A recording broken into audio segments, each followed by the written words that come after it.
ঢালিউড চলচ্চিত্রের অভিনেত্রী মৌ খান সিনেমায় নিয়মিত অভিনয় করছেন তিনি। আন্তর্জাতিক মাতৃভাষা দিবসে দেশের প্রেক্ষাগৃহে মুক্তি পেতে যাচ্ছে তার অভিনীত সিনেমা বান্ধব।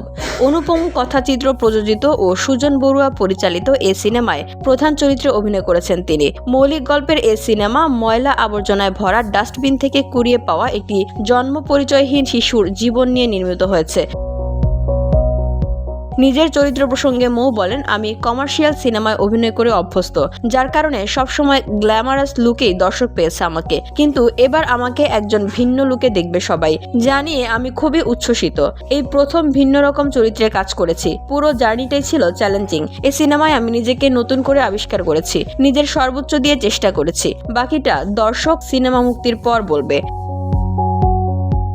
নারী প্রধান চরিত্রের এক ভিন্ন রকম গল্পে অভিনয় করতে পেরে আনন্দিত এই অভিনেত্রী। 2019 সালে প্রতিশোধের আগুন চলচ্চিত্রে অভিনয়ের মাধ্যমে বড় পর্দায় আত্মপ্রকাশ করেন তিনি। এরপর বেশ কিছু সিনেমাতে অভিনয় করে দর্শকপ্রিয়তা পান।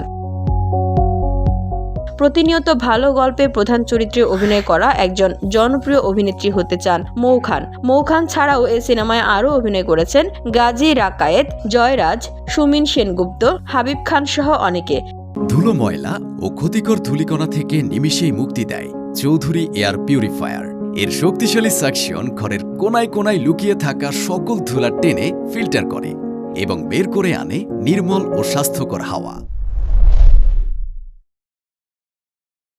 সিনেমাটিতে 5টি গান রয়েছে, যার মধ্যে 4টি লিখেছেন সুদীপ কুমার দীপ এবং অন্যটি লিখেছেন মুন্সি ওয়াদুদ। সঙ্গীত পরিচালনা করেছেন শেখ সাদি খান ও MA রহমান।